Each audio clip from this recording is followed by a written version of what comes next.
ఉన్న బంగారాన్ని విడిపించి ఆ రోజు ఆన్లైన్ రేటుకే మేము కొంటాం. Sharma gold company. వాగర్థావివ సంపృక్తౌ వాగర్థ ప్రతిపత్తయే జగతః పితరౌ వందే పార్వతీ పరమేశ్వరౌ ఆదిత్యాయ చ సోమాయ మంగళాయ బుధాయ చ గురుశుక్ర శనిభ్యశ్చ రాహవే కేతవే నమః. శృంగేరి జగద్గురు పీఠాధిపతులకి కంచి పీఠాధిపతులకి నమస్కారములు తెలియజేసుకుంటూ కార్యక్రమాన్ని ప్రారంభిద్దాం.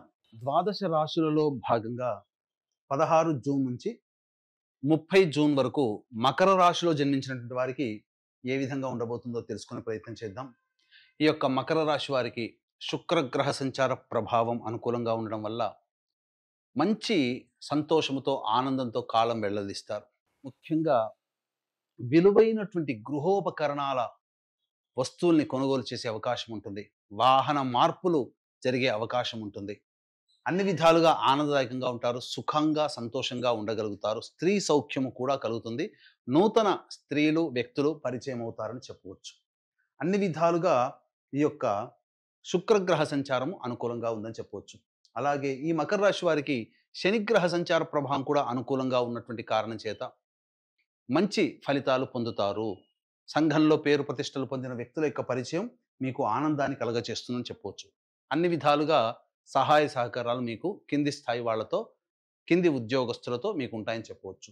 రాహుగ్రహ సంచారం కూడా మీకు అనుకూలంగా ఉన్నటువంటి కారణం ప్రధానంగా మీరు ఊహించిన దానికంటే ఎక్కువగా ధన రాబడి కానీ, లేకపోతే నూతన కార్యాచరణ అనేటువంటిది చేయాలనే సంకల్పం కానీ కలుగుతుంది. చక్కగా మీ యొక్క కుటుంబ సౌఖ్యాన్ని కూడా మీరు కుటుంబాన్ని మీకు తగ్గట్టుగా తీర్చిదిద్దుకునే అవకాశాలు కూడా మీకు లభిస్తాయని చెప్పవచ్చు. ఇక రవిగ్రహ సంచార ప్రభావము సంపూర్ణముగా యోగాన్ని కలగజేస్తుంది. అంటే నిరుద్యోగస్తులకి చక్కటి శుభ సమయం అని చెప్పవచ్చు.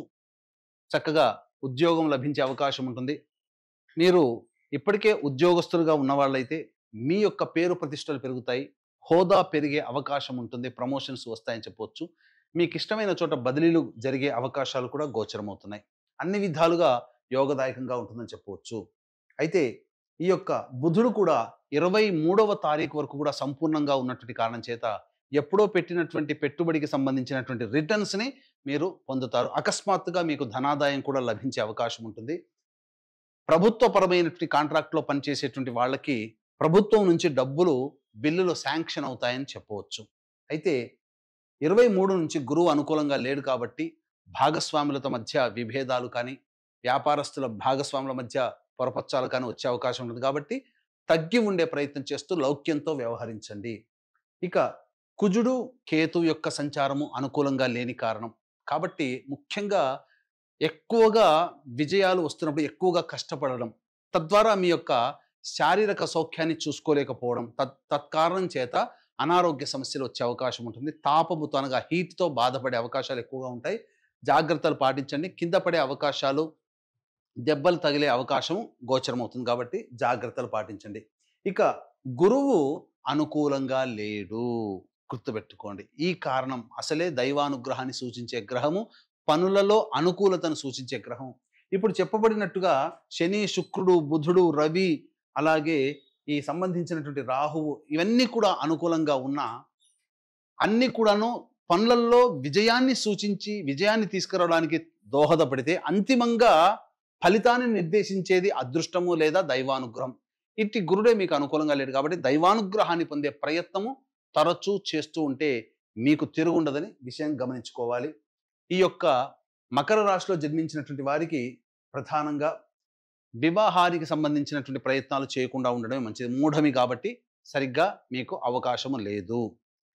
ఇక సంతానం సంబంధించినటువంటిది చూసుకున్నట్లయితే ప్రధానంగా ఈ యొక్క సంతానము అనేటువంటి ప్రయత్నం కూడా ఈ మూఢమిలో చేయకుండా ఉండడమే మేలని గమనించుకోవాలి. ఆల్రెడీ గర్భవతులు అయినప్పుడు జాగ్రత్తలు పాటించండి.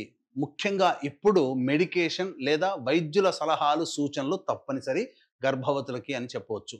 ఇక విద్యార్థులకైతే మంచి సమయం కోసం వేచి చూడండి. అంటే ప్రధానంగా ఉన్నత విద్య కోసం చేసే వాళ్ళకైతే సమయం కోసం వేచి చూడండి. ప్రాథమిక విద్య డిగ్రీ లెవెల్ వరకు ఉన్న వాళ్ళకైతే సంపూర్ణంగా అనుకూలమైన వాతావరణం ఉంటుందని చెప్పవచ్చు. ఈ యొక్క రాశిలో జన్మించినటువంటి మహిళలకి చక్కటి గౌరవ మర్యాదలు పెరుగుతాయి. ఇంట్లోని వాళ్ళందరూ కూడా ఎంతో ప్రేమ ఆప్యాయతతో మెలుగుతారు. ఇప్పటి వరకు కించపరిచినటువంటి వాళ్ళు మిమ్మల్ని ప్రేమగా చూస్తారు, సంఘంలో పేరు ప్రతిష్టలు పెరుగుతాయి. కాబట్టి అన్ని విధాలుగా యోగదాయకంగా ఉంటుంది. కాకపోతే ఆరోగ్యం పట్ల శ్రద్ధ వహించాలి. మెడ సంబంధించినటువంటి నరాలు, మెడ సంబంధముగా ఆ యొక్క సర్వికల్ ప్రాబ్లమ్స్ కానీ వచ్చే అవకాశం ఉంటుంది. కాబట్టి జాగ్రత్తలు పాటించండి. 23వ తారీఖు తర్వాత శిరోబాధలు పెరుగుతాయి. ఆరోగ్యం పట్ల శ్రద్ధ వహించండి. ఇక డబ్బులు అనేటువంటి విషయంలో ఏమాత్రం కూడా లోటు అనేటువంటిది ఉండదు. ఈ యొక్క రాశిలో జన్మించినటువంటి మహిళలకి ఆనందంగా ఉంటుంది. అన్ని విధాలుగా చక్కగా మంచి స్థితిలో ఉంటారని చెప్పవచ్చు. ఇక 16 నుంచి 30వ తారీఖు వరకు దినచర్యలలో రోజువారీగా ఏ విధంగా ఉండబోతుందో తెలుసుకునే ముందు వీక్షించేటువంటి ప్రేక్షకులకి గమనిక. ఈ యొక్క జూన్ 21వ తారీఖు రోజున అశ్విని నక్షత్రంతో కూడుకున్నటువంటి ఏకాదశి తిథి. ఇంతటి మహత్తరమైనటువంటి పుణ్యతిథి రోజున మీ జాతకరీత్యా కలుగు విద్య, వివాహ, ఉద్యోగ, దాంపత్య, అనారోగ్య సమస్యల నివారణకి మరియు మేష, మిథున, కర్కాటక, సింహ, కన్య, వృశ్చిక, ధనుస్సు, కుంభ, మీన రాశిలో జన్మించినటువంటి వారికి శనిదోష పరిహారార్థమై మరియు సంపూర్ణ నవగ్రహాల యొక్క అనుగ్రహం కలగాలనే ఉద్దేశంతో సంపూర్ణ నవగ్రహ శాంతి అనేటువంటిది మీ గోత్రనామాదులతో జరిపించి శక్తిపాతము చేయబడినటువంటి శంకరుంగలి మాలని మీకు అందివ్వడం జరుగుతుంది.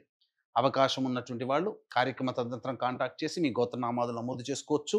ఇక ప్రధానంగా 16వ తారీఖు రోజున మీరు అనుకున్నటువంటి విధంగా మీ యొక్క దినచర్య ఉంటుంది. పెండింగ్లో ఉన్నటువంటి పనులను పూర్తి చేసుకుంటారు. ధన రాబడి బాగుంటుంది. చక్కగా విందులు వినోదాల్లో స్నేహితులతో పాల్గొంటారని చెప్పవచ్చు. 17, 18 తారీఖుల్లో కుటుంబముతో విభేదాలు, కుటుంబ సమస్యలు, వాగ్వివాదాలు పెరుగుతాయి. ధనం కూడా ఖర్చు అధికంగా ఉంటుంది.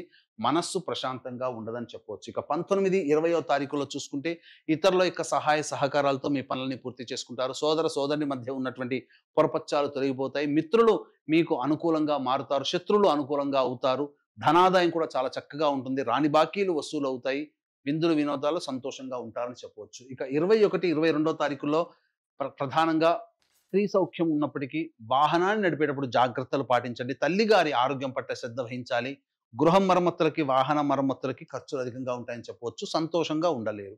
23, 24వ తారీఖుల్లో సంతానం మూలకంగా ఖర్చులు పెరుగుతాయి. అలాగే మనస్సు ఎటువంటి పని చేయడానికి ఆసక్తిగా ఉండదు. వృధా కాలయాపన జరుగుతుంది. మీ ఆరోగ్యం పట్ల శ్రద్ధ వహించాలి. 25, 26, 27, 28, 29 ఈ 5 రోజులలో మీరు ఊహించిన దానికంటే ఎక్కువగా ధన సముపార్జన ఉంటుంది. ప్రమోషన్స్ లభించే అవకాశము, ఉద్యోగ సంబంధముగా మంచి వార్త వింటారు. లక్ష్మీ ప్రవాహం ఉంటుంది. అలాగే బదిలీలు లేదా ప్రమోషన్స్ జరగడానికి అనుకూలమైనటువంటి రోజుగా చెప్పవచ్చు. అన్ని విధాలుగా ఖర్చులకు మించినటువంటి ఆదాయం లభించడం, విందులు వినోదాల్లో సంతోషంగా ఉండడం అన్ని కూడా ఆనందంగా గడుపుతారని చెప్పవచ్చు. 30వ తారీఖు రోజున మాత్రం మీ ఆరోగ్యం పట్ల శ్రద్ధ వహించాలి. ముఖ్యంగా ఖర్చులు అధికంగా ఉంటాయి. మనస్సు ప్రశాంతంగా ఉండదు. ఏదో ఒక సమస్య మిమ్మల్ని బాధ పెడుతుందని చెప్పవచ్చు.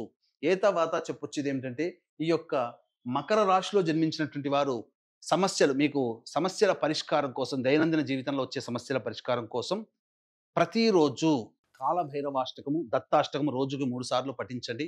ఇప్పుడు చెప్పినటువంటి సమస్యల కంటే ఇంకా ఎక్కువగా మీరు సమస్యలు ఎదుర్కొన్నట్లయితే దగ్గరలోని మంచి ఉపాసనా పరులైనటువంటి జ్యోతిష్యులను సంప్రదించి వారి సలహాలు, సూచనలు కనుక పాటించినట్లయితే మరింత మెరుగైనటువంటి జీవితాన్ని పొందుతారని తెలియజేస్తూ సర్వం శ్రీ ఉమామహేశ్వర పరబ్రహ్మార్పణమస్తు.